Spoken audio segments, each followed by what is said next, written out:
इष्टं स्थापितं येन भूतले स्वयं रूपकदा मह्यं ददाति स्वपदान्तिकं वन्देऽहं श्रीगुरु श्रीयुतपदकमलं श्रीगुरुन् वैष्णवांश्च श्रीरूपं साग्रजातं सहगण रघुनाथान्वितां तं सजीवं साद्वैतं सावधूतं परिजनसहितं कृष्णचैतन्यदेवं श्रीराधा कृष्णपादान् सहगण ललितां श्रीविशाखान्वितांश्च हे कृष्णा करुणा सिन्धु दीनबन्धो जगत्पते गोपेश गोपिका कान्त राधा कान्त नमोऽस्तुते तप्त काञ्चन गौराङ्गी राधे वृन्दावनेश्वरी वृषभानुसुते देवी प्रणमामि हरिप्रिये वाञ्छाकल्पतरुभ्यश्च कृपा सिन्धुभ्य एव च पतितानां पावनेभ्यो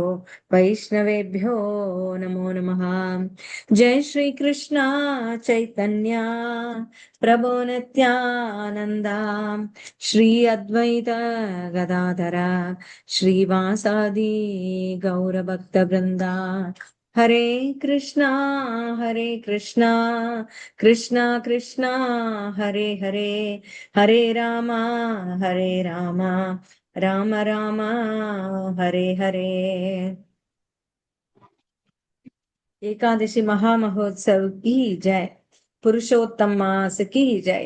श्रील प्रभुपाद की जय। हरे कृष्ण।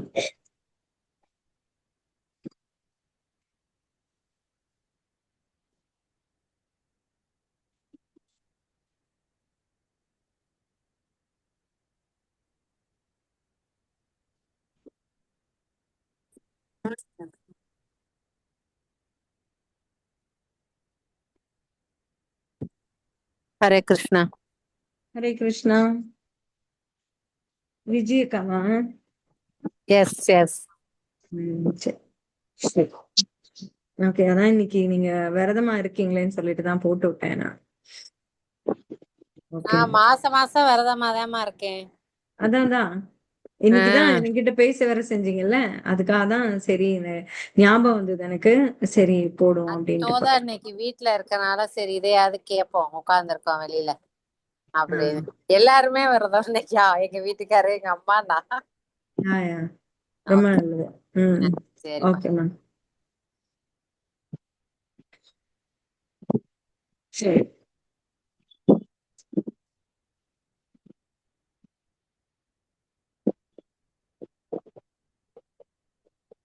ஒரு நிமிஷம்.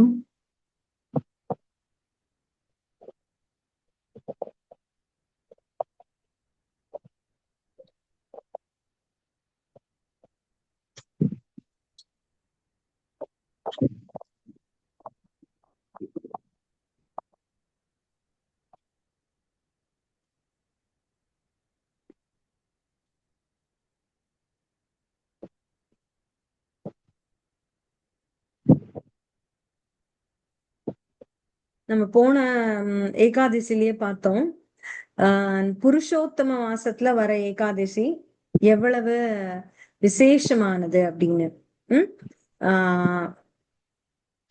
வருடத்தில் வரக்கூடிய 24 ஏகாதசிகள் போக இது மிக மிக விசேஷமானது. 3 வருடங்களுக்கு ஒரு முறைதான் வரக்கூடியது. அதுல போன ஏகாதசி பத்மினி ஏகாதசி அப்படின்னு பார்த்தோம். இப்போ அது பரம ஏகாதசி. பரம ஏகாதசி அதனுடைய மகிமையை என்ன அப்படின்றது முதல்ல பார்க்கலாம்.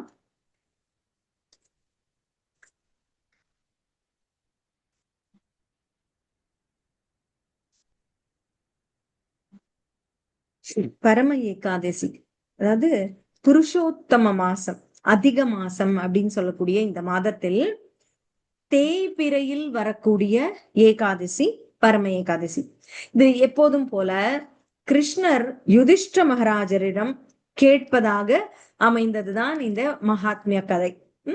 அதுல யுதிஷ்டர் கிருஷ்ணரை நோக்கி கேட்கிறார், கிருஷ்ணா, இதனை இந்த ஏகாதசியின் பெயரையும் இதனை கடைபிடிக்கும் முறையையும் எனக்கு விளக்குவாயாக அப்படின்னு சொல்றார். இதனுடைய மகாத்மியத்தையும் எனக்கு சொல்லு அப்படின்னு சொல்லி கேட்கிறார்.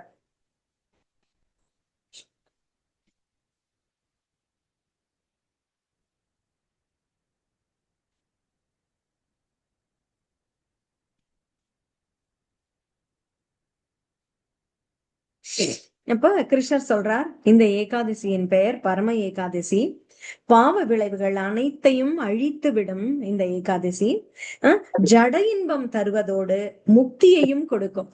அதாவது இவ்வுலக வாழ்க்கையில் நமக்கு ஏற்படக்கூடிய ஜட துன்பங்கள், ஜட துன்பங்கள் எப்படி இருக்கலாம் அப்படின்னா, உடல் சம்பந்தமாக அல்லது அடுத்தவர்கள் தரும் சில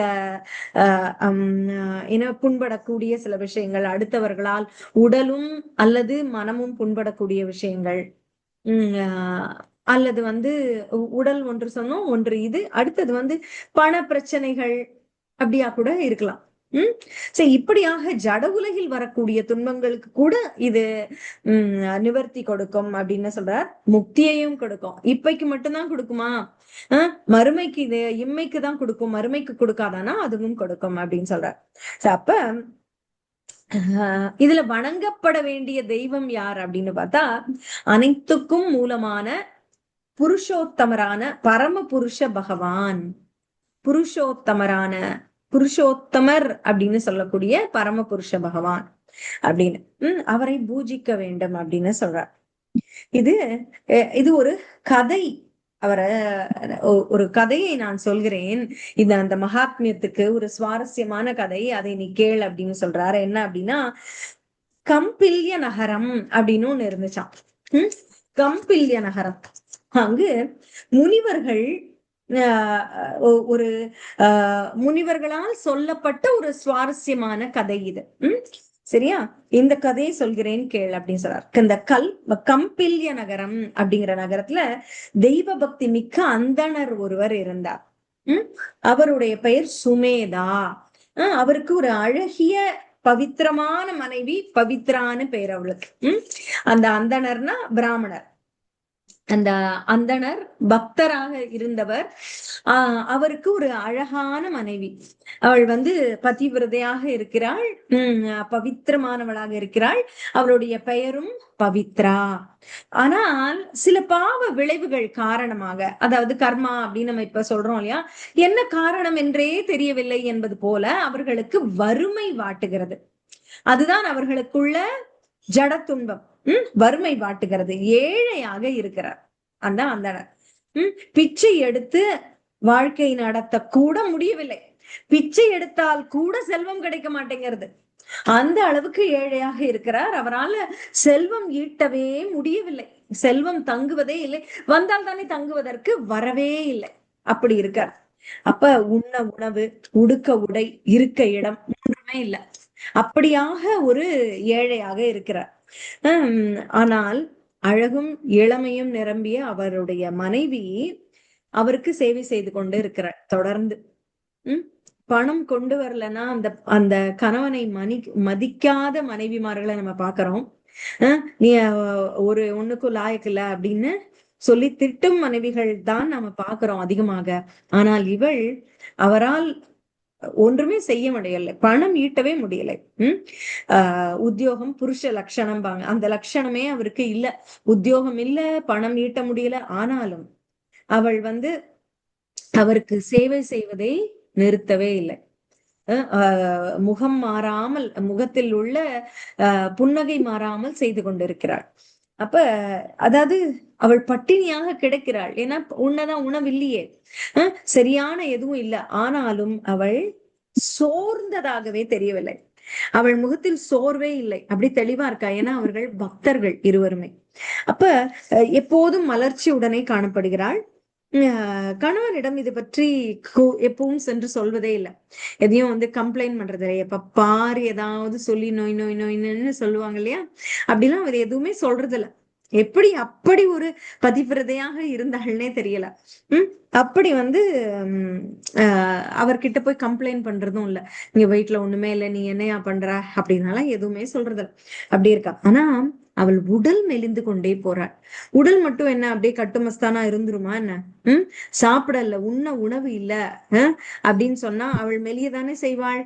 அது போல மெலிந்து கொண்டே போகிறாள். அதை இந்த கணவர், இந்த அந்தணர் கவனிக்கிறார்.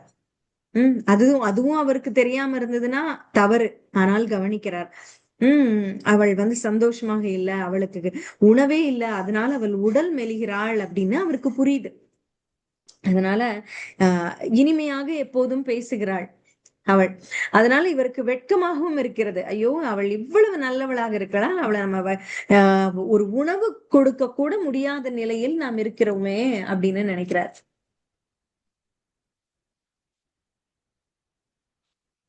அப்ப அவள் கிட்ட சென்று பேசுகிறார்.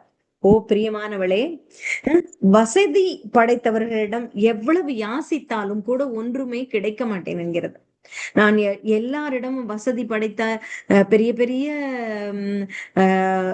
என்ன சொல்றது ஜமீன்தார்கள் போன்றவர்கள் கிட்ட எல்லாம் கேட்டுவிட்டேன், எங்கேயுமே பணம் கிடைக்கவில்லை. செல்வத்தை சம்பாதிக்க வெளிநாடுதான் செல்ல வேண்டும் போல இருக்கிறது. நாடு விட்டு நாடு சென்று நாம் பணம் ஈட்டி வரட்டுமா அப்படின்னு கேக்குறார். அதிர்ஷ்டம் இருந்தால் அங்க எனக்கு நல்ல உத்தியோகம் கிடைக்கும், அதனால் நான் பணம் சம்பாதிக்க முடியும், நான் சேமிக்கவும் முடியும், அப்படி வேணால் நான் வந்து பணம் சம்பாதித்து வரட்டுமா அப்படின்னு சொல்றார். ஆர்வமும் முயற்சியும் இருப்பவன் தான் எப்போதுமே வெற்றி பெறுவான். எனக்கு அந்த ஆர்வம் இருக்கு, நான் போகட்டுமா அப்படின்னு கேக்குறார். ஆர்வம் மிக்கவர்கள் அப்படின்னு இருக்கவங்களதான் இந்த உலகம் மெச்சும், பண்டிதர்கள் போற்றுவார்கள். அது போல நானும் வந்து அது சரியான செயல். இப்போ நாம செய்கிற செயல் சரியானதா அப்படின்னு பாக்குறதுக்கு நம்ம என்ன பார்ப்போம், இது வந்து எல்லாரும் மெச்சக்கூடிய செயல், இது எல்லாருமே ஏற்றுக்கொள்வாங்க, அப்படின்னா இது சரியானது அப்படின்னு நினைப்போம் இல்லையா? அது போல ஆர்வம் மிக்கவனாக இருந்தால் பண்டிதர்கள் நல்லவன், அறிவாளின்னு போற்றுவாங்க. சோ அதனால நான் ஆர்வமுடன் செல்கிறேனே, இப்படி போவதால் தவறு இல்லையே அப்படின்னு யோசிக்கிறார். அந்த தன் கணவனின் இந்த வார்த்தைகளை கேட்ட அந்த அழகிய விழிகளை உடைய அந்த பவித்ரா என்ன சொல்றா, கூப்பிய கைகளோடு கண்ணீர் ததும்ப, ஐயோ நீ போயிடாத என்ன சொல்றா. எத்தனை பேரு வந்து ஹரே கிருஷ்ணா, நீங்க மியூட் பண்ணிக்கிறீங்களா? யாரு இருக்கேன். அதாவது எத்தனை பேர் வந்து நாம நாம பாக்குறோம், நம்ம கணவனோ மனைவியோ வெளியூர் சென்றால் நம்ம நிம்மதியா இருக்கலாம் அப்படின்னு நினைக்கிறவங்க இருக்கிற காலத்துல இவள் என்ன யோசிக்கிறா, அவர் வந்து வெளிநாட்டுக்கு சென்று விட்டால் ஐயோ நாம் பிரிந்திருக்க வேண்டி இருக்குமே அப்படின்ற ஒரு மயக்கத்தில், அப்படி என்ற ஒரு பிரிவாற்றாமையில் கண்களில் நீர் ததும்புகிறது. அவள் சொல்ற, உங்களை விட அதிக அறிவாளி யாரும் இல்லை, நான் ஒத்துக்கிறேன், அறிவாளின்னு சொல்லி இந்த முடிவை நீங்க எடுக்க வேண்டாம் அப்படிங்கிற மாதிரி சொல்றா. நீங்கள் சிறந்த அறிவாளிதான், ஆனால் நான் சொல்வது ஒன்றை கேளுங்கள் அப்படின்னு சொல்றா. என்ன சொல்றா, ஒருவருடைய இன்ப துன்பத்துக்கு பணம் மட்டும் காரணம் என்று ஏன் நினைக்கிறீர்கள்? நம்முடைய இன்ப துன்பங்களுக்கு காரணம் கர்ம வினை. நாம் முற்பிறவியில் செய்த ஏதோ ஒரு கர்மத்தின் காரணமாக தான் இந்த துன்பத்தை நாம் அனுபவிக்கிறோம் அப்படின்னு சொல்றான். முற்பிறவியில் ஒருவர் கல்விக்காகவோ, அதாவது அறிவை வளர்க்கவோ, செல்வத்தை வளர்க்கவோ நாம் எதுவுமே கொடுக்காமல் இருந்திருக்கிறோம் அப்படின்னு சொல்றான். நம்ம எதுவுமே விநியோகம் செய்யவில்லை, அதனால்தான் இப்போ நாம சென்று கேட்கும் போது நமக்கு யாருமே கொடுக்கவில்லை அப்படிங்கிறான். எப்படி ஒரு கன்க்ளூஷன் பாத்தீங்களா? இதுதான் நம்முடைய பாடம். இவற்றையெல்லாம் படிக்கும் பொழுது நாம அப்படி எடுத்துக்கொண்டு விடுவோமா? நம்மளுக்கு ஒன்று நடக்கவில்லை என்றால் நாம என்ன நினைப்போம், ஐயோ எனக்கு ஏன் நடக்கல அப்படின்னு.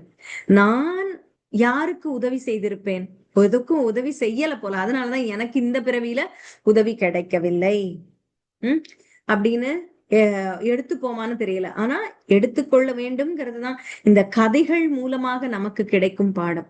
அவள் என்ன சொல்றா, நாம் வந்து அறிவையோ செல்வத்தையோ விநியோகம் செய்யவே இல்லை போல இருக்கிறது, அதனால்தான் இதெல்லாம் இந்த பிறவியில் நாம் கேட்டாலும் நமக்கு கிடைக்கவில்லை, யாருமே நம்மளுக்கு தரல, ஏன்னா நம்ம யாருக்கும் தரல போல இருக்கு அப்படின்னு சொல்றா.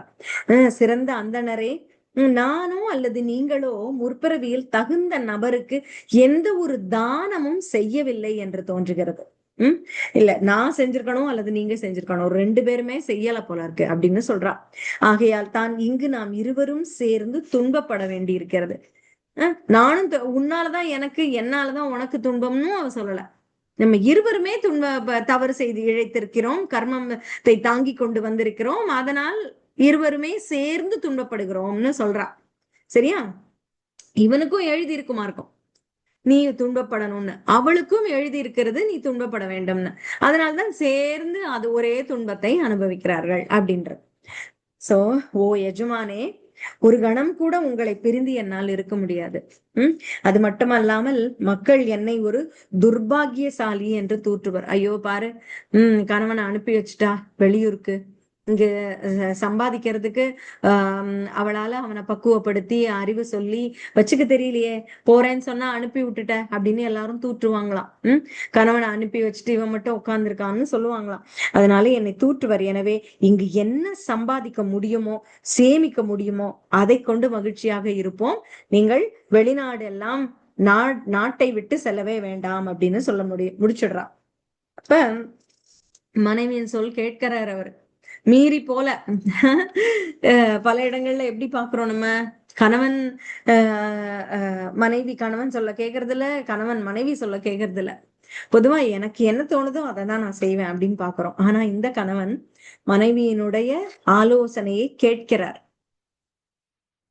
அதாவது பெண்கள் பொதுவாகவே ஆழ்ந்து சிந்திக்கக்கூடியவர்கள். அதாவது இப்போதைக்கு என்ன இன்ஸ்டன்ட் இம்பல்சிவ் டெசிஷன்ஸ் எடுக்க மாட்டாங்க. இம்பல்சிவ் டெசிஷன்ஸ்னா இப்ப இந்த இந்த க்ஷணத்துக்கு இதுதான் எனக்கு ஒத்து வருதுன்னு பார்க்க மாட்டாங்க. அதோடைய பின்விளைவுகள் என்னவாக இருக்கும் அப்படின்னு யோசிக்க கூடியவர்கள்.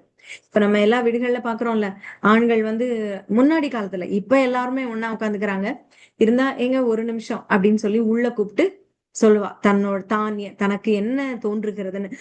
ஒரு முடிவை கணவன் சபையில் சொல்வதற்கு முன்னால் இந்த பெண் அவனை உள்ளே அழைத்து தன்னுடைய எண்ணங்களை சொல்லுவாள். அதுவும் வந்து சபையிலே எல்லாரும் முன்னாடியும் சொல்லிட மாட்டா. இது நம்ம நிறைய இடங்கள்ல ஒரு ஒரு ஒரு பக்குவமான குடும்பமாக இருக்கப்பட்டது இப்படி இருக்கும். சபையில் வந்து பேச மாட்டார்கள். சோ அவள் அதாவது கணவன் கண்ணுக்கு தோன்றாதது கூட அவளுக்கு தோன்றும். சோ அது போல அந்த புத்திசாலியான அந்த பெண் சொல்வதை கேட்டு இவர் வந்து செல்லும் அந்த வெளிநாடு செல்லும் எண்ணத்தை எல்லாம் கைவிட்டுறார். அப்ப ஒரு நாள் கடவுள் அருளால ஒரு பெரும் முனிவரான கௌண்டின்ய முனிவர் அங்கு வருகிறார் அவங்க ஊருக்கு. அப்ப சுமேதாவும் தன் மனைவியும் மகிழ்ச்சி அடைந்து வணக்கங்களை சமர்ப்பிக்கின்றனர். அவங்க வீட்டுக்கே வரார், ஊருக்கு வரார், வீட்டுக்கும் வரார். ஏன்னா இவங்க பக்தர்கள், அந்தணர்கள், இவர்கள் வீட்டுக்கு வரார். இருவரும் நன்கு உபசரித்து அவருக்கு செய்ய வேண்டிய மரியாதைகளை எல்லாம் செய்து இருக்கை அளித்து உட்கார் வைக்கிறாங்க. சுமேதா கூறுகிறார், ஓ பெருமுனிவரே, இன்று உங்கள் தரிசனத்தால் எங்கள் வாழ்க்கை வெற்றி பெற்றது. இதுக்கு மேல எங்களுக்கு வாழ்க்கையில எதுவும் வேண்டாம் அப்படின்னு சொல்றார்.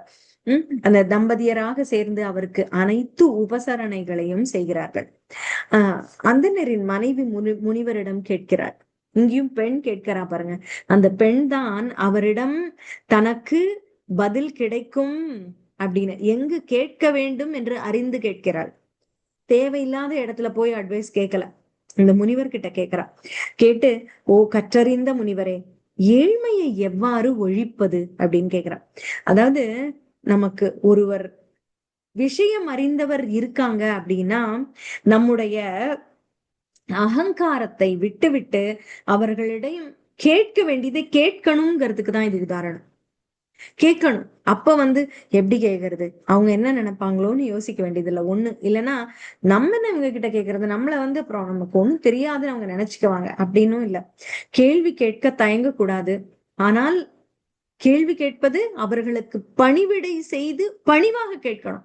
அவர்களுக்கு சேவை முதலியன செய்து அவர்களுக்கு பணிந்து கேட்க வேண்டும். கேட்டு விட்டால் அந்த பதிலையும் கேட்க வேண்டும். சரிங்களா?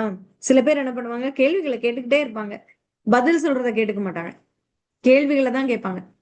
கேட்பார்கள், கேட்க மாட்டார்கள். கேட்பாங்க வாயால. அது எப்படி நடந்தது? இப்ப நம்ம பாக்குறோம், ஒருத்தவங்களை பாக்குறீங்க, ஓ கல்யாணம் எல்லாம் நல்லா முடிச்சுதாங்க அப்படின்னு, அவங்க அதை பத்தி சொல்ல ஆரம்பிக்கும் போது இவங்க அடுத்ததுக்கு போயிருவாங்க. அப்புறம் அன்னைக்கு அவங்க எல்லாம் ஊர்ல இருந்து வந்திருந்தாங்களே, அவங்க எல்லாம் போயிட்டாங்களா, அடுக்கி அடுக்கி கேட்பாங்க. இந்த பதிலே இன்னும் முடியல, அதுக்குள்ள அடுத்த பதிலுக்கு போயிடுவாங்க, கேள்விக்கு போயிடுவாங்க. சோ அப்ப கேட்ட கேள்வியை முழுவதுமாக பதில் அறியக்கூடிய மனநிலையில் இல்லாமலே கேட்டிருப்பாங்க. அப்படி இருக்கக்கூடாது. இந்த மாதிரி முனிவர்களிடம், சாதுக்களிடமோ குருவிடமோ கேட்கப்பட்ட கேள்விக்கு எப்படி இருக்க வேண்டும்? முழுமையாக கேட்டுக்கொள்ளக்கூடிய, செவியுறக்கூடிய தன்மை, பக்குவம், பொறுமை இருக்குமவர்கள் தான் கேட்க வேண்டும். கேட்டுட்டா முழுமையாக பதில கேட்கணும். அதுல பொறுமை இல்லாம புரிஞ்சது, ஓகே ஓகே, அதுக்கு கேட்க கூடாது. சரிங்களா? அவர்கள் சொல்வதை முழுவதுமாக உள்வாங்கி அதை அப்படியே யோசிக்கணும், ப்ராசஸ் பண்ணணும். இது எப்படி பொருந்தும், இது அவர்கள் ஏற்றுக்கொள்வது, அவர்கள் சொல்வதை நான் ஏற்றுக்கொள்கிறேன்னு வாங்கிக்கணும். அப்பதான் அவர்களிடம் தான் கேட்க வேண்டும். ஆனா அவ என்ன கேள்வி கேட்கிறா பாருங்க. அவளுடைய பிரச்சனை இப்ப என்ன? ஏழ்மை. என்ன பண்றதுனே தெரியல, பணமே கிடைக்கல, பணம் சம்பாதிக்க முடியவே இல்லை, பணம் முடை வீட்டுல இருந்து கொண்டே இருக்கிறது. அப்ப ஏழ்மையை எவ்வாறு ஒழிப்பது அப்படின்னு கேட்கிறா.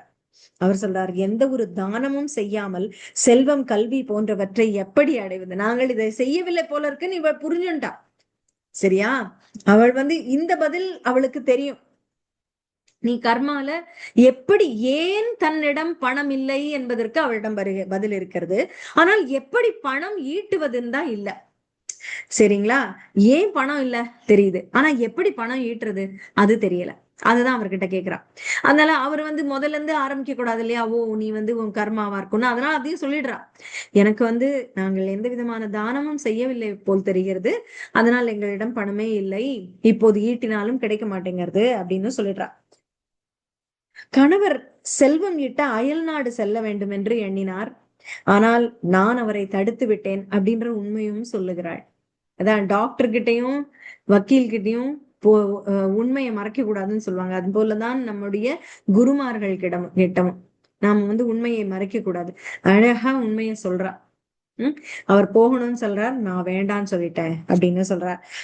தாங்கள் இங்கு வந்தது எங்கள் அதிர்ஷ்டம், தங்கள் கருணையால் எங்கள் ஏழ்மை விலகும், ஏழ்மையை ஒழிப்பதற்கான அறிவுரையை எங்களுக்கு கூறுங்கள், நீங்க வந்ததே போதும், நீங்க ஏழ்மையை ஒழிக்க நாங்கள் என்ன பண்ண வேணும்னு சொல்லுங்க அப்படின்னு கேட்கிறார்.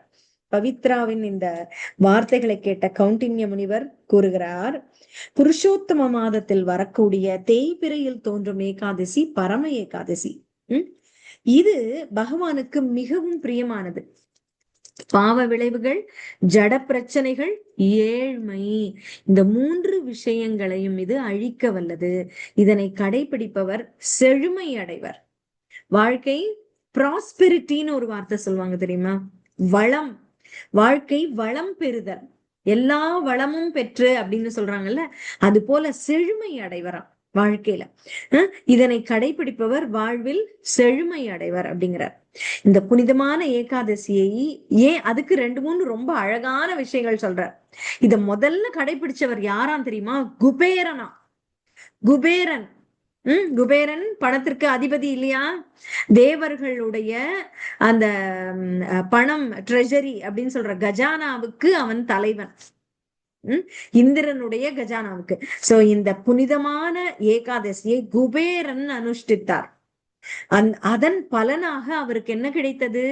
சிவபெருமான் மகிழ்வுற்று அதில் மிகுந்த திருப்தி அடைந்த சிவபெருமான் என்ன கொடுத்தார்?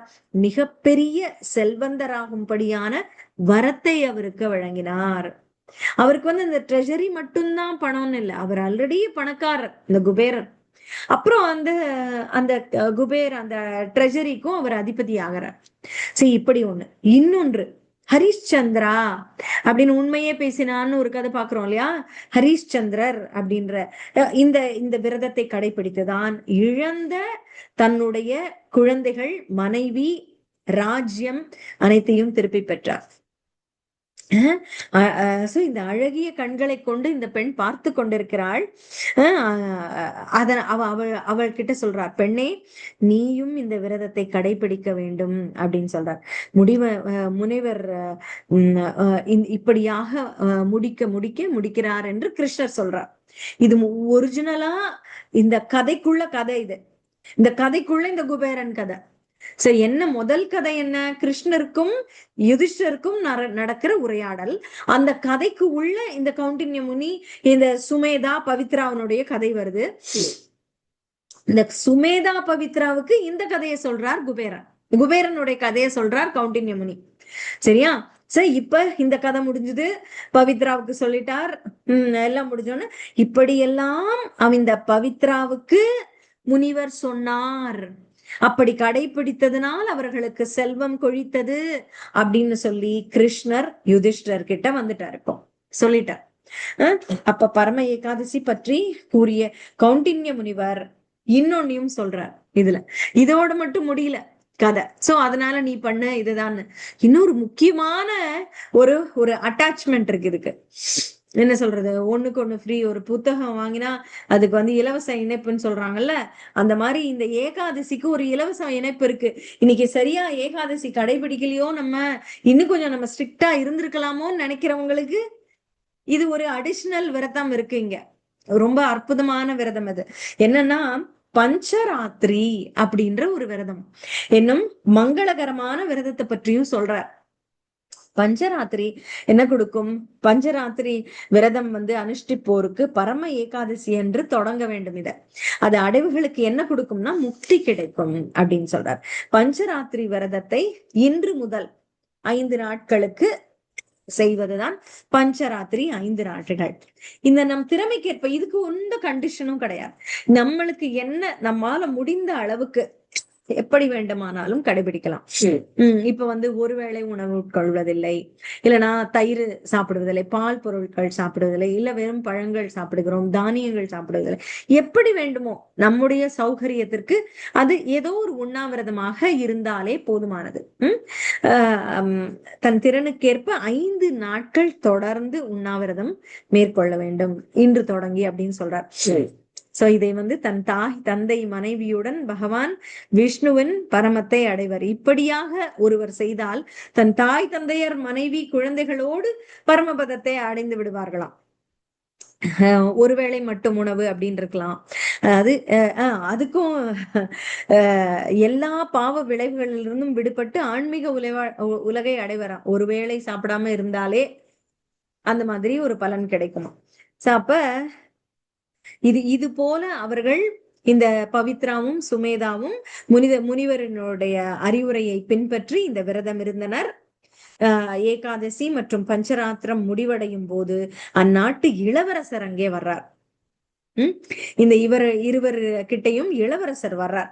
பகவான் பிரம்மாவின் அருளால் அந்த இளவரசர் இந்த தம்பதியருக்கு முற்றிலும் அலங்கரிக்கப்பட்ட வீடு, ஃபுல்லி ஃபர்னிஷ்டு ஹவுஸ், சும்மா எம்டி வீடு, அதுல நீங்க இனிமே ஃபர்னிஷ் பண்ணணும், அதுக்கு இன்னும் செலவழிக்கணும் அப்படின்லாம் இல்ல. அதுல எல்லாமே இருக்கு. கட்டில் மெத்த இருக்கு, மேஜை இருக்கு, நாற்காலி இருக்கு, சோஃபா செட் இருக்கு, கிச்சனும் ஃபுல்லா இருக்கு. எல்லாம் அலங்கரிக்கப்பட்ட பொருட்கள், பகவான் மந்திரில இருந்து எல்லாமே இருக்கு. அப்படி ஒரு அலங்கரிக்கப்பட்ட வீடு கொடுத்துறார். ஒரு பசுவும் கொடுக்கிறார். பசுவும் கொடுக்கிறார். இவற்றையெல்லாம் வழங்கிவிட்டு அவர்களை நன்றாக புகழ்ந்து விட்டும் செல்கிறார். நீங்கள் கடைபிடித்த விரதம் ஓஹோன்னு அற்புதமான விரதம்னு சொல்லி புகழ்ந்து விட்டு அந்த இளவரசர் போகிறார். சரி, இளவரசருக்கு என்ன பலன் கிடைக்கும்? இவ்வளவு கொடுத்தாரே அப்படின்னா பகவான் திருவடி கிடைக்குமா? ஏன் கிடைக்கும்? அவர் என்ன பண்ணார்? இப்போ எதனால அவருக்கு அந்த பகவான் திருவடி கிடைக்கும் அப்படின்னா, மனிதர்களில் சிறந்தவர் அந்தணர், சாந்தனர், பிராமணர்கள். அவர்களுக்கு விலங்குகளில் சிறந்தது பசு, தேவர்களில் சிறந்தவன் இந்திரன், மாதங்களில் சிறந்தது புருஷோத்தம மாசமான அதிக மாசம். சோ இந்த அதிக மாச காலத்துல இந்த அந்தணருக்கு இருக்க இடம் கொடுத்துட்டார். விலங்குகளில் சிறந்ததான பசுதானமும் கொடுத்துட்டார். அதனால அவருக்கு மோட்சம் கிட்டும், பகவான் திருவடி கிட்டும் அப்படிங்கிறது எவ்வளவு பலன்கள் இருக்கு பாருங்க. அது போல இந்த பத்மினி ஏகாதசியும் பரம ஏகாதசியும் பகவானுக்கு மிகவும் பிரியமானவை. மனித உடல் பெற்ற பிறகு ஏகாதசியை கடைபிடிக்கவில்லை என்றால் நாம அந்த எத்தனை யோனிகள் எடுத்தாலும் மகிழ்ச்சி அடைய மாட்டோம். அப்படின்னு சொல்றார். எண்ணற்ற துயரங்கள் தான் திரும்ப திரும்ப வருமா, ஏகாதசி விரதம் கடைபிடித்து விட வேண்டும் அப்படின்னு சொல்றார். எனவே ஏகாதசி நிச்சயமாக கடைபிடிக்க வேண்டும். அப்ப மனித பிறவி கிடைத்தலே அரிது. அந்த மனித பிறவியில புண்ணியத்தை தரக்கூடிய இந்த காரியத்தை செய்துட்டா இன்னும் நல்லது இல்லையா? அதனால இதை கட்டாயம் செய்ய வேண்டும். நிச்சயமாக ஏகாதசி விரதம் கடைபிடிக்க வேண்டும் அப்படின்னு சொல்றார். இதை கேட்ட யுதிஷ்டர் என்ன பண்றார்? தன் மனைவி சகோதரர்களுடன் இந்த புனிதமான ஏகாதசியை அனுஷ்டித்தார். அது போல நாம் அனைவரும் இந்த ஏகாதசியை அனுஷ்டித்து இதில் சொல்லப்பட்ட அனைத்து பலன்களையும் பெற்று இன்புறுவோமாக அப்படின்னு சொல்லி முடித்துக் கொள்கிறேன். சரிங்களா? ஏகாதசி சம்பந்தமா உங்களுக்கு ஏதாவது கேள்விகள் இருந்தா ஒரு 5 நிமிஷம் எடுத்துட்டு அதுக்கப்புறம் இன்னைக்கு உள்ள விசேஷ தலைப்புக்கு நம்ம போகலாம். ஹரே கிருஷ்ணா.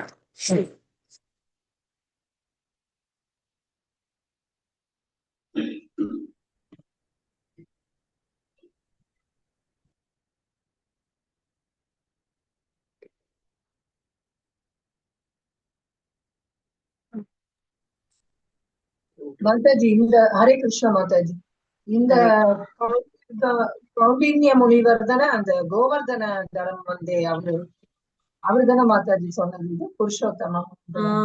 ஆமான்னு நினைக்கிறேன் மாதாஜி, சொல்றாங்க கௌண்டின்ய முனிவர் தான். ஆமா, இன்னும் சில ஏகாதசி மகாத்மியத்துல கூட இதே கௌண்டின்ய முனிவர் வருவாரு. இன்னொரு கதையில கூட வருவாரு.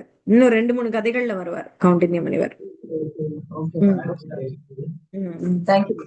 ஹரே கிருஷ்ணா. ரொம்ப தெளிவா அதாவது எப்படின்னா ஒரு நம்மள அந்த சிச்சுவேஷன்ல ஒரு ஃபீல் பண்ணி அது ஒரு ரியலைஸ் பண்ண மாதிரி இருந்தது. ஒரு பெரிய ரியலைசேஷனா இருந்தது. லைக் நம்ம தானம்ன்றது எவ்வளவு முக்கியம்.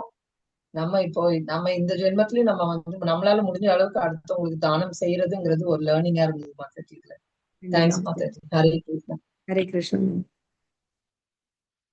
இப்போ பக்தர்களோடு உறவு கொள்வது என்னையோட சிறப்பு தலைப்பு என்னன்னு பாத்தீங்கன்னா, பக்தர்களோடு எப்படி நாம் உறவு கொள்ள வேண்டும். இது ரொம்ப முக்கியமானது. நம்ம அதுலதான் நிறைய தவறுகள் இழைத்து விடுவோம். என்ன அதுல ஏன் அந்த தவறு வருவதற்கு காரணம் என்ன தெரியுமா? நம்மை நாம் பெரிதாக நினைத்து கொண்டு விடுவோம்.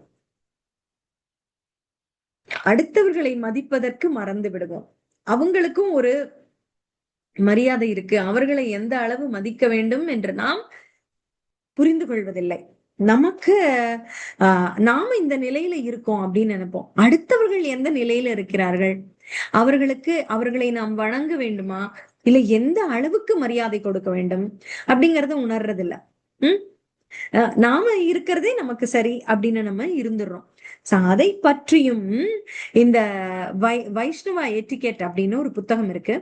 அதுல வந்து நம்முடைய மூத்த ஆச்சாரியர்கள் இதை அழகா வடிவமைச்சு கொடுத்திருக்காங்க. அதுல வந்து இந்த பக்தர்களுக்கு இடையே இருக்கக்கூடிய உறவு முறை எப்படி இருக்க வேண்டும்ங்கிறத பத்தி சொல்லியிருக்காங்க. அது பார்க்கலாம்.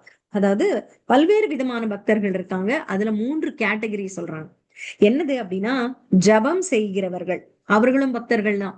அவங்க வந்து சத்சங்கத்துக்கு வரல, அவர்கள் சாஸ்திரங்கள் படிக்கல, அவர்கள் வந்து உணவு கட்டுப்பாடு வச்சுக்கல அப்படின்னு எல்லாம் இருக்கலாம். நம்ம வந்து என்ன நினைப்போம், நீங்க ஜபம் பண்ணணும், கிளாஸ் அட்டன் பண்ணணும், கிரந்தங்கள் படிக்கணும், பாகவதம் பகவத்கீதை படிக்கணும், சத்சங்கத்துக்கு வரணும், சேவையில ஈடுபடணும், அப்புறம் இந்த கிளாஸஸ் எல்லாம் அட்டன் பண்ணணும், உணவு கட்டுப்பாடு இருக்கணும். இப்படி இருக்கவங்க தான் முழுமையான கிருஷ்ண பக்தர், இஸ்கான் வரக்கூடியவர் அப்படின்னு நம்ம நினைச்சுக்கிறோம். அப்படி இருந்தாதான் அவங்க என்ன முக்கியமா ஒரே பக்தர்கள்ல முதல் பிரிவு என்ன சொல்றாங்க தெரியுமா? ஜபம் செய்பவர், அவரே பக்தர். அந்த கேட்டகரியில அவருக்கு மனதார அவரை எப்படி மதிக்க வேண்டும் அப்படின்னா, மனதளவில் அவரை முழுமையாக மதிக்க வேண்டும். ஆழ் மனதிலிருந்து அவரை மதித்து விட வேண்டும். அதுக்கு மேல அவருக்கு வந்து அப்படி இப்படின்னு எல்லாம் யோசிக்கவே கூடாது அவர்கிட்ட. அது ஒன்று, நம்பர் 1. இதை வந்து ஸ்ரீல ரூப கோஸ்வாமி சொல்றார். இப்படியாக பக்தர்களில் பிரிவு இருக்கிறது, இவர்களை இப்படி மதிக்க வேண்டும்னு ரூப கோஸ்வாமி சொல்லியிருக்கார். அது போல நெக்டர் ஆஃப் இன்ஸ்ட்ரக்ஷன் அப்படின்னு சொல்ற, நேத்து கூட நம்ம பார்த்தோம் அந்த புக் பத்தி சொன்னேன். அது வந்து நெக்டர் ஆஃப் டிவோஷன், இது நெக்டர் ஆஃப் இன்ஸ்ட்ரக்ஷன். அது பக்தி ரசாமிருத சிந்து, இது வந்து உபதேசாமிருதம் அப்படின்றது. உபதேசங்களே அமிர்தமாக இருக்கான். யாருக்காவது உபதேசம் பண்ண பிடிக்குமா? ஆனா இதுல இருக்கக்கூடிய உபதேசங்கள் அமிர்தங்கள். அப்படி அமிர்தம். இது உபதேசாமிர்தம் அப்படிங்கிற புஸ்தகத்துல இது வருது. இத சொல்றார். ஜபம் செய்கிறவர்களாக இருந்து விட்டால் அவர்களை முழுமையாக மதிக்க வேண்டும். அவர்களுக்கு அந்த குறை இந்த குறைன்னு யோசிக்கவே கூடாது. ஜபம் பண்றாங்களா, அவங்க பக்தர்கள். அதாவது ஒரு ரவுண்ட் பண்றது கூட ரொம்ப சுலபம் கிடையாது. யாரும் அவ்வளவு எளிமையில் எடுத்துக்கொள்வதில்லை. அவங்க ஒரு 10 நிமிஷம் கொடுத்து ஜபம் பண்றாங்களா, அரை மணி நேரம் கொடுத்து ஜபம் பண்றாங்களா, 4 ரவுண்டு 8 ரவுண்டு 16 ரவுண்டு எவ்வளவு பண்ணாலும் அதற்காக அந்த பகவானுக்கு தன்னுடைய நேரத்தை தியாகம் செய்கிறார்கள். அதனால் அவர்களை மதிக்க வேண்டும். அதற்கான மதிப்பை நாம் கொடுத்து விட வேண்டும். நம்பர் 1. சரிங்களா? அடுத்தது தீட்சை பெற்றவர். அடுத்த நிலை ஜபம் செய்கிறார் அப்படிங்கிறது ஒன்று. தீட்சை பெற்றவராக இருக்கிறார் அப்படின்னா, ஆன்மீக தீட்சை பெற்றவராக இருக்கிறார் அப்படின்னா அவர்களை விழுந்தே வணங்கணுமா. அவரை பார்த்த உடனேயே விழுந்து வணங்க வேண்டும். ஏன்னா அவர்கள் குருவினுடைய ஆசிரியத்தையும் ஆசியையும் அவர்களிடமிருந்து தீட்சையையும் குரு பரம்பரையிலும் இணைந்து விட்டவர்கள். குருவோடு அவர்களுக்கு உறவு வந்து விட்டது. அவர்கள் குரு பரம்பரையோடு இணைந்து விட்டார்கள். அதான் தீட்சை அப்படிங்கிறது. அவர் அடைந்து விட்டார்கள்னா அவர்களை பார்த்தவுடன் பிரணாமம் பண்ணணுமா, கீழே விழுந்து கும்பிட வேண்டுமா. சரிங்களா? அடுத்தது மிக உத்தம பக்தரா இருக்கார். தன்னுடைய வாழ்க்கையை அர்ப்பணிப்போட பக்தி சேவையிலேயே செலவழிக்கிற பக்தராக இருக்கிறார். 3வது நிலை ரொம்ப உத்தம பக்தராக இருக்கிறார் அப்படின்னா அவருக்காக நாம் சேவை செய்ய வேண்டுமா, அவரோடு நாம் சங்கம் வைத்துக் கொள்ள வேண்டுமா. புரியுதுங்களா? அவரை பிடிச்சுக்கணும். அவரு வராரு அப்படின்னா அவருக்காக ஒரு சேவை இருந்தா நான் பண்றேன்னு முன்னுக்கு வந்து செய்யணும். அவங்க சொல்றாங்க, இந்த மாதிரி ஒரு மூத்த பக்தர் வரார், அவருக்கு உங்களால வீட்டுல சுத்த பத்தமா பிரசாதம் சமைக்க முடியுமா அப்படின்னா, நான் பண்றேனே அப்படின்னு. அவருடைய புத்தகங்கள் பேக் எல்லாம் ஒரு இடத்துல இருக்கு, நீங்க அங்க இருந்து கொஞ்சம் அதை டிரான்ஸ்போர்ட் பண்ணி கொடுக்க முடியுமா அப்படின்னா, நான் பண்றேனே. அவரை கொண்டே ஒரு இடத்துல டிராப் பண்ணணும், நான் பண்றேனே அப்படின்னு முடிந்தவர்கள் அவருக்கு சேவை செய்ய ஆர்வமாக தயாராக நிற்க வேண்டுமா. மூத்த பக்தர்களாக இருந்தால் அவர்களுக்கு சேவை செய்வதை அப்படியே பேராசை பிடிச்சிருக்கணும், ஆசையா இருக்கணும் அந்த உத்தம பக்தர்களுக்கு சேவை செய்வதற்கு. சரிங்களா? அதான் 3வது நிலை.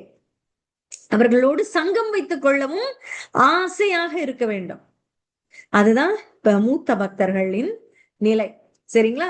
இப்படியாக 3 விதமான பக்தர்களிடம் எப்படி உறவு கொள்ளது அப்படின்னு சொல்றான். அடுத்தது ஆன்மீக குருவிடம் எப்படி இருக்க வேண்டும். அவருடன் பணிவோடு இருந்து சேவை செய்ய வேண்டும். அங்க அகங்காரம் காட்டக்கூடாது. இது ரொம்ப ரொம்ப முக்கியம். பகவத்கீதையில கிளியரா சொல்றார் கிருஷ்ணர்.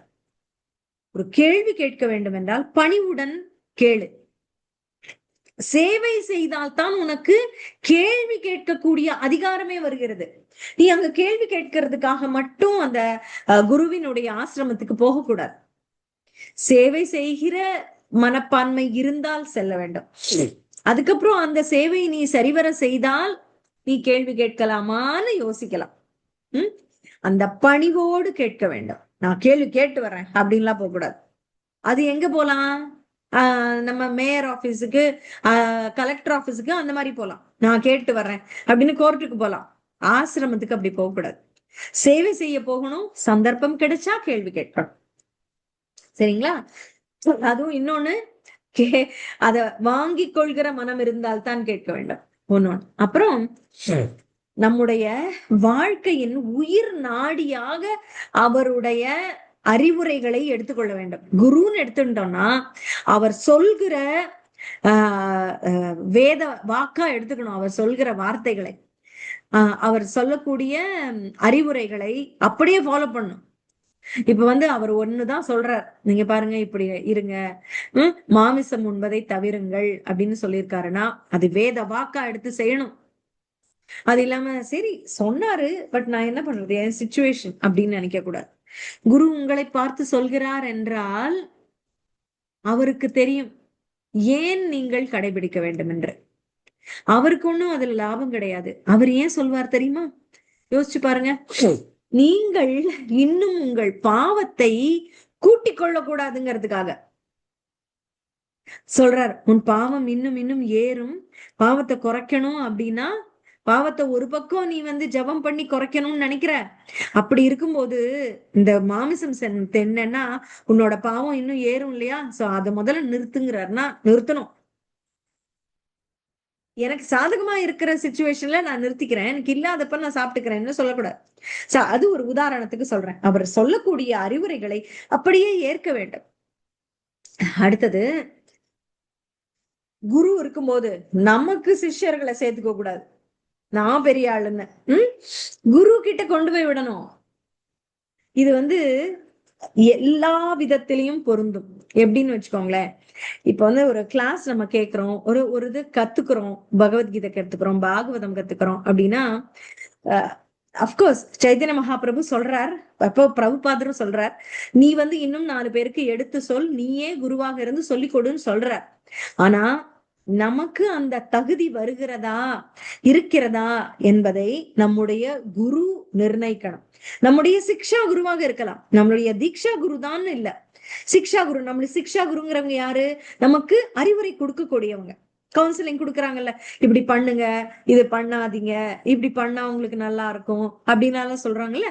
அவங்க கிட்ட கேட்டு நான் இந்த மாதிரி 2 பேருக்கு சொல்லி கொடுக்கலான்னு இருக்கேன், இங்க வராங்க. நீங்களே கூட கேட்க வேணாம், உங்களுக்கு தகுதி வந்துருச்சுன்னா இவங்களே சொல்லிடுவாங்க, நீங்க சொல்லி கொடுங்கப்பா, நான் இன்னைக்கு வர முடியல, நீங்க இத பத்தி நீங்க டிஸ்கஸ் பண்ணுங்க, உங்களுக்கு புரிஞ்சதை மத்தவங்களுக்கு எடுத்து சொல்லுங்க அப்படின்னு உங்களோட சிக்ஷா குருவை உங்களை ஏற்று விடுவார். நாம அவங்கள விட ஏறி போகணும்னு நினைக்கவே கூடாது. சரிங்களா? அது போல அதுதான் இது. நம்முடைய குரு இருக்கும் பொழுதே நாம் 4 சிஷ்யர்களை எடுத்துக்கணும்னு நினைக்க கூடாது.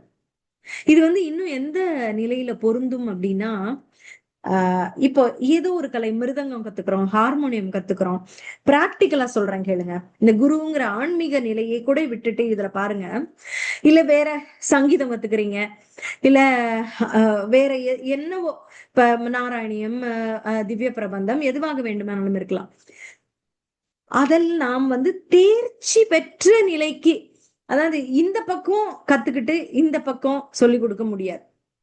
ஒரு பக்கம் கத்துக்கிறோம், இந்த பக்கம் வந்து மிருதங்கம் கிளாஸ் 2 கிளாஸ் 3 கிளாஸ் கத்துக்கிறோம், இங்க இன்னொருத்தருக்கு சொல்லி கொடுக்குறோம், முடியுமா அது?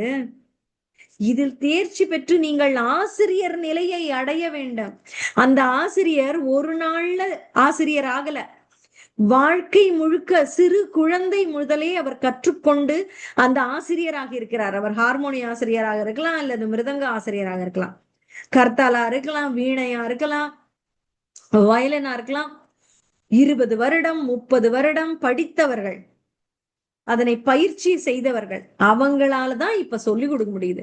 ஆனா நான் வந்து இங்க இன்னைக்கு கத்துக்கிட்டு போய் என் பிள்ளைக்கு சொல்லி கொடுக்குறேன்னு பண்ணக்கூடாது, அது தவறு. நீங்கள் இன்று கத்துக்கொண்டு அதுக்கு ஒரு பக்குவமாக கற்றுக்கொள்ள வேண்டும்னு இருக்கு, ஞானம் வேண்டும் அதற்கு, அப்பதான் நம்மளால சொல்லிக் கொடுக்க முடியும். இன்னொன்று, அந்த குரு நம்மை அங்கீகாரம் செய்தால்தான் நாம் வந்து கற்றுக் கொடுக்கவே செல்ல வேண்டும். நீங்க கத்துக்கிட்டு நான் சொல்லி கொடுக்குறேன் அப்படின்னு போகக்கூடாது. அவரே நம்ம குரு நம்மள வந்து நீங்க சொல்லி கொடுங்க. இப்ப டான்ஸ் டீச்சர்ஸ் எல்லாம் பாத்தீங்கன்னா, இந்த மூத்த அரங்கேற்றம் பண்ண சில சிஷ்யர்கள்லாம் இருப்பாங்கல்ல, அவங்கள வந்து இந்த பிகினிங் கிளாஸஸ் எல்லாம் எடுக்க சொல்லுவாங்க. ஏன்னா அவர்கள் ஆல்ரெடி அரங்கேற்றம் செய்து தேர்ச்சி பெற்றவர்கள். அது இல்லாம இந்த பொண்ணு கொஞ்சமா கத்துக்கிட்டு தான் இன்னொரு பக்கம் கிளாஸ் எடுக்க கூடாது, முடியாது. என்ன தெரிஞ்சிருக்கோம்? சும்மா வேணா டீச்சர்ஸ் டேக்கு டீச்சரா வேஷம் போடலாம், உண்மையா புக்கு கொடுத்தா அந்த பொண்ணால டீச் பண்ண முடியுமா? முடியாதுல்ல. அதுக்கான ஒரு தகுதி வேண்டும். கரெக்டா? அதுதான் இங்க சொல்றாங்க, ஒரு குரு இருக்கும் பொழுதே உனக்கு நீ சிஷ்யர்களை சேர்த்து கொள்ள கூடாது.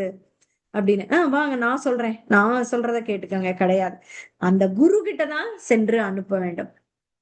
உங்களுக்கு ஒரு டீச்சர் இருக்காரு, உங்களுக்கு ஒரு விஷயம் சொல்லி கொடுக்குறாங்க அப்படின்னா நீங்க இன்னொரு பக்கம் கிளாஸ் திறக்க கூடாது.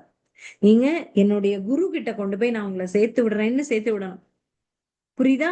சத்சங்கத்துக்கு கொண்டு வந்து அவர்களை சேர்க்க வேண்டும். அது போலதான் எந்த கலையிலையுமே. அப்படி. அப்புறம் குரு சொல்றத கேள்வி கேட்க கூடாது, அப்படியே ஃபாலோ பண்ணணும். அது ஒண்ணு. அப்புறம் அதான் நமக்கு சாதகமா இருந்தா ஃபாலோ பண்றது, இல்லைன்னா பண்றது இல்லை, அப்படி இருக்க கூடாது. அவர் சொன்னா அதை செய்யணும். அந்த மாதிரி ஆஹ் குருவுக்கே பாடம் சொல்லக்கூடாது. நீங்க இப்படி பண்ணலாமே, அப்படி பண்ணலாமே, அதெல்லாம் சொல்லக்கூடாது. அவர் குருன்னா அவரை குரு ஸ்தானத்துலதான் வைக்கணும். அப்புறம் ஆர்கியூ பண்ணவே கூடாது குரு கிட்ட போயிட்டு. அப்புறம் உங்களோட குவாலிபிகேஷனை ஓவரா எடுத்து சொல்லிட்டு நான் இப்படின்னு நம்ம பெருமையை போய் குருவிடம் பேசக்கூடாது அப்படின்னு சொல்ற. நம்ம எப்போதுமே நம்மளுடைய பொசிஷனை அடக்கமாகவும் பணிவாகவும் தான் வைத்துக் கொள்ள வேண்டும். குரு ஒரு தளத்துல உட்கார்ந்திருந்தால் அது அவருக்கு ஈக்குவலா போய் உட்காரக்கூடாது. மந்திர்ல எல்லாம் போறோம் இல்ல, டெம்பிள்ல அங்க இருக்கும்போது அவர் மேல இருந்தா நம்ம கீழே இருக்கணும். அது போல இந்த மாதிரிதான் வந்து நம்முடைய குரு பரம்பரையில் இருக்கக்கூடிய நூல்களைத்தான் படிக்க வேண்டும். அது இல்லாம பலதையும் படிச்சு குழப்பிக்க கூடாது. நம்ம குரு என்ன சொல்லியிருக்காரோ அதை பார்க்கணும். இது நம்ம பரமகுரு பிரபுபாதர், அவருடைய புத்தகங்களையும் அவர் சொன்னவற்றையும் நாம் அவசியம் படிக்க வேண்டும். அப்புறம் இன்னும் மூத்த பக்தர்கள் இருப்பாங்க, சாதுக்கள் நம்ம சத் சங்கத்துல. அவர்களிடம் என்ன பண்ணணும் அப்படின்னா அவர்களுடைய அந்த சீனியாரிட்டி அப்படின்னு சொல்ற அந்த முதிர்ச்சியை நாம் மதிக்க வேண்டும். அங்க போயிட்டு நம்முடைய மேதாவித்தனத்தை காட்டக்கூடாது. அது அப்புறம் குரு என்பவரை வந்து பகவானுடைய பிரதிநிதியாகவே பார்க்கணும். அது போல இந்த மூத்தவர்களை குருவினுடைய அடுத்த ஸ்தானத்துல வச்சு பார்த்திடணும். அப்படி அடுத்தது நம்ம கோவில்களில் பார்க்கக்கூடிய சன்னியாசியாக இருக்கிறார்கள் இல்லையா, பிரம்மச்சாரிகள்னு பாக்குறோம். அவர்களையும் குருவினுடைய பிரதிநிதியாகவே பார்க்க வேண்டும். அப்புறம் வேற சம்பிரதாயத்திலிருந்து இருக்கக்கூடிய சன்னியாசிகளாக இருந்தாலும் அவர்களுக்கும் நாம் மரியாதை செலுத்ததான் வேண்டும். என்னமோ இவங்க இஸ்கான் இல்ல அப்படின்னு நினைக்க கூடாது. அவர்களும் சன்னியாசி அப்படின்னா அதற்கு உண்டான கட்டுப்பாடுகளையும் தவங்களையும் செய்தே அந்த நிலைமைக்கு அவர்கள் வந்திருக்கிறார்கள். அதனால அதை நாம் அவசியம் மதிக்க வேண்டும். அப்புறம் குருவினுடைய சக என்ன சொல்றது, குரு சகோதரர்கள்னு சொல்லலாமா, காட் பிரதர்ஸ். அவருடைய குருவினுடைய பல சிஷ்யர்கள் இருப்பாங்க அவருக்கு சமமா. அவர்களையும் நம்ம குரு போலவே பார்க்க வேண்டும். எப்படி பெரியப்பா சித்தப்பான்னு சொல்ற மாதிரி காட் பிரதர்ஸ் அவங்க, நம்ம குருவினுடைய காட் பிரதர்ஸ். அவங்களையும் அவருக்கு ஈக்குவலா நம்ம மதிக்கணும்.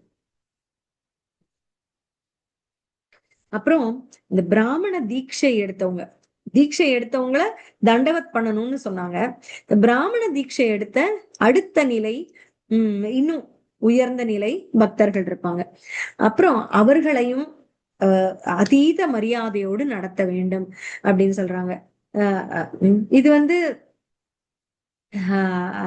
யாரு மூத்தவர் அப்படின்னா வயது முதிர்ச்சியை வைத்து கிடையாது. இது அவர்கள் எந்த அளவுக்கு தீட்சையில் முன்னேறி இருக்கிறார்கள்ங்கிறத பொறுத்து அவர்களை நாம் மதிக்க வேண்டும். நம்ம வயசுல சின்னவங்களா இருந்தா கூட அவர்கள் பிராமண தீட்சை எடுத்தவர்கள் அப்படின்னா அவர்கள் அப்படிப்பட்ட பக்தி சேவையை செய்து கொண்டிருப்பார்கள். அதனால்தான் அவர்களுக்கு அந்த தீட்சை கிடைக்க பெற்றிருக்கிறது. அப்ப அதற்கு நாம் உரிய மரியாதையை கொடுத்தாக வேண்டும். சரிங்களா? அது நமக்கு முன்னாடி தீட்சை கிடைச்சவங்களா இருக்காங்க, சீனியரா இருக்காங்க அப்படின்னா அவங்கள கண்டிப்பா அதிகமா மதிக்கணும். அதை அப்படியே அவங்கள விட்டுறணும். சீனியரா இருக்கவங்க சீனியர் தான் இல்லையா? நம்ம குடும்பத்துல ஒரு பெரியம்மா பெரியப்பா மாமா அப்படின்னு நம்மளை விட மூத்த ஜெனரேஷன் இருந்தாங்கன்னா அவங்க மூத்த ஜெனரேஷனாவே தானே இருப்பாங்க. நாம நாம வந்து நம்மளும் குழந்தைகள் பெற்று பேரம்பேத்திகள் பெற்று பெரியவங்களானா அவங்கள விட பெரியவங்களா ஆயிட மாட்டோம்ல. அவங்களுக்கு எப்பவுமே நம்ம சின்னவங்களா தானே இருப்போம். அது போல நம்மை விட ஆன்மீகத்தில் முன்னேறி ஹையர் லெவல்ல இருக்கவங்கள நல்ல மரியாதையோடு அதே மரியாதையோடு தான் நடத்த வேண்டும் அப்படிங்கிறது. அந்த ஹையரார்கி மாறவே மாறாது. சரிங்களா? எனக்கு தீட்சை கிடைச்சுங்கிறதுக்காக உங்களுக்கு ஈக்குவல் அப்படி இல்ல. நீங்க என்னை விட அதிக நாட்கள் சாதனை செய்திருக்கிறீர்கள். அப்ப நான் உங்களை மதித்தே ஆக வேண்டும். அந்த மாதிரி. வயது முதிர்ந்தவர்களுக்கு அதிகமான மரியாதை கொடுத்தே தீர வேண்டும். அதுல போய் நம்ம திமிரா நிக்கலாம் கூடாது அப்படின்னு. அப்புறம் ஒரு மூத்த வைஷ்ணவர் இருக்கும்போது நீங்க பெருசா ஒருத்தருக்கு அட்வைஸ் பண்ணிட்டு நிக்க கூடாது. அவங்க இருக்காங்க, அவங்கள கேளுங்கன்னு சொல்லணும். மூத்தவங்க அவங்கதான், அவங்க கிட்ட கேளுங்கன்னு சொல்லணும். நாம வந்து பெரிய ஆள் மாதிரி நடந்துக்க கூடாது. அப்புறம் இந்த கோவில்ல ஆர்த்தி அதெல்லாம் நடக்குது இல்லையா? அப்ப நீங்க சீனியாரிட்டி பிரகாரம் போகணும். இது எஸ்பெஷலி சத்சங்கங்களுக்கும் கோயில்களுக்கும் எப்படி உறவு கொண்டாடணுங்கிறதுக்கான ஒரு வழிமுறை. இதை கடைபிடிக்கணும். அங்க மூத்தவர்கள் எல்லாம் முதல்ல போகட்டும் அப்படின்னு நம்ம வெயிட் பண்ணி பின்னாடி போகணும். மூத்தவர்களே வயது வைத்தும் பார்க்கலாம், அவர்களோட இனிசியேஷன் பேசிஸ்லயும் பார்க்கலாம். சரிங்களா? அந்த மாதிரி. அடுத்தது இன்னும் நிறைய இருக்கு. இது வந்து நம்ம இதோட பார்ட் 2 அப்படின்னு பார்த்து நம்ம அடுத்த ஏகாதசி சமயத்துல பார்க்கலாம். இது ரொம்ப இன்ட்ரெஸ்டிங்கான விஷயங்கள் நிறைய இருக்கு. ஒருவரோடு எப்படி நாம உறவு கொள்வது அப்படிங்கிறது இதோட நம்ம இன்னைக்கு பார்த்துட்டோம். ஃபர்தரா இருக்கிறத ஏன்னா டூ மச்சாவும் நம்ம மண்டையில போட்டுக்க கூடாது. இதை வந்து நீங்கள் உள்வாங்க முயற்சி செய்யுங்கள். என்னென்ன பார்த்திருக்கோம் அப்படின்னா, பக்தர்கள் எத்தனை வகை இருக்காங்க, அவர்களை எப்படி மதிக்க வேண்டும், குருவை எப்படி மதிக்க வேண்டும், மூத்த பக்தர்கள் சிக்ஷா குரு அப்படின்னு சொல்லக்கூடியவர்கள் நமக்கு முன்பாகவே தீட்சை எடுத்து மூத்த நிலையில் இருக்கக்கூடிய பக்தர்கள் அவர்களை எப்படி மதிக்க வேண்டும், அவர்களோடு எப்படி உறவு கொள்ள வேண்டும், அதை நம்ம பார்த்திருக்கோம். சரி, இது இப்ப பார்த்திருக்கோம். இதுக்கு போக இன்னமும் இருக்கு. கடை நிலையில் இருக்கவர்கள் வரைக்கும் எப்படியெல்லாம் நாம் உறவு கொண்டாட வேண்டும்னு இருக்கு. அதெல்லாம் நம்ம அடுத்ததுல பார்க்கலாம். சரிங்களா? இதை நீங்கள் முதல்ல உள்வாங்கி மனதில் வாங்கி கொள்ளுங்கள். மற்றதை நம்ம அடுத்த இதுல பார்க்கலாம். சரிங்களா? ஹரே கிருஷ்ணா. உங்களுக்கு ஏதாவது கேள்விகள் இருந்தா கேட்கலாம்.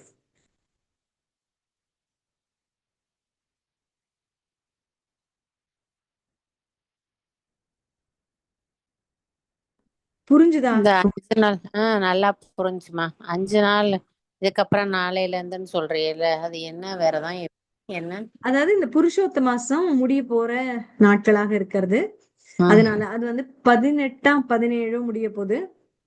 ஆமா, அப்படிதானே? அது வரைக்கும் உள்ள நாட்கள், கடைசி 5 நாட்கள். இந்த தாமோதர மாசத்தினுடைய கடைசி 5 நாட்களை பீஷ்ம பஞ்சகான்னு சொல்லுவாங்க. அது போல இது வந்து பஞ்சராத்திர அப்படின்னு சொல்லப்படுகிறது. இதுல வந்து எப்படியோ நீங்க நைட் மட்டும் சாப்பிடாம இருக்கிறது, இல்லைன்னா காலையில ஒன்னா சாப்பிடுறது 12 மணி, எது உங்களால முடியுமோ அந்த ஒரு விரதத்தை கடைபிடிச்சுக்கலாம் தான் சொல்றாங்க. இதுக்கு எந்த சட்டங்களும் சொல்லல. சரி சரி, ஓகே. நம்மள கொஞ்சம் வருத்திக்கணும். கொஞ்சம் எப்படி முடியுமோ உங்களுக்கு ஒரு கட்டுப்பாடு, ஒரு தவம்.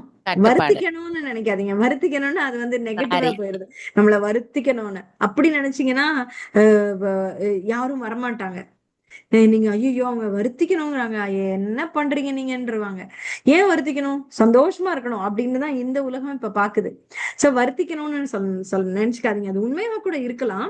ஆனா அப்படி சொன்னா வந்து மற்றவர்களால் அதை ஏற்றுக்கொள்ள முடியாது. எப்படி சொல்லுங்கன்னா, ஒரு கட்டுப்பாடு, எனக்கு என்ன கட்டுப்பாடு வச்சுக்கலாம், என்ன தவம் என்ன செய்யலாம், அந்த மாதிரி யோசிச்சுக்கீங்க. நமக்குள்ள என்ன தவம், நம்மளுக்குள்ள ஒரு கட்டுப்பாடு ஏற்படுத்திக்கிறோம் அப்படின்றது.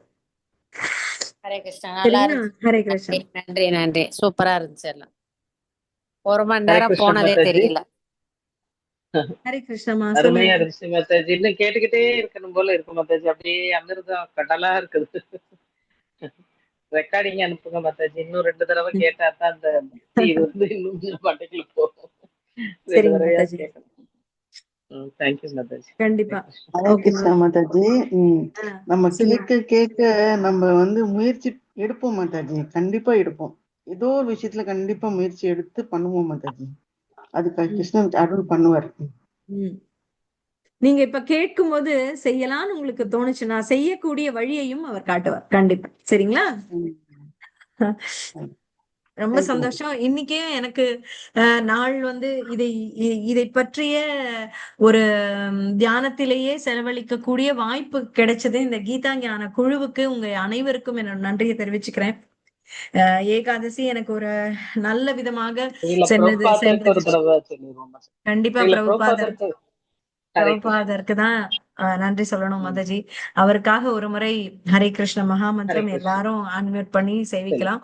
Hare Krishna Hare Krishna Krishna, Hare Krishna Krishna, Krishna Hare Krishna Hare Krishna, Hare Hare Rama Hare Rama Rama, Rama Hare Rama Rama, Hare Rama Hare. Rama, Hare Srila Hare. Prabhupad கி இன்னைக்கு ஜெய்.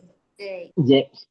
இவ்வளவு அமிர்தம் கிடைக்கும்னு நாங்களே நினைச்சு பார்க்கல மாதாஜி. ரொம்ப ஓகேமா, ஹரே கிருஷ்ணமா.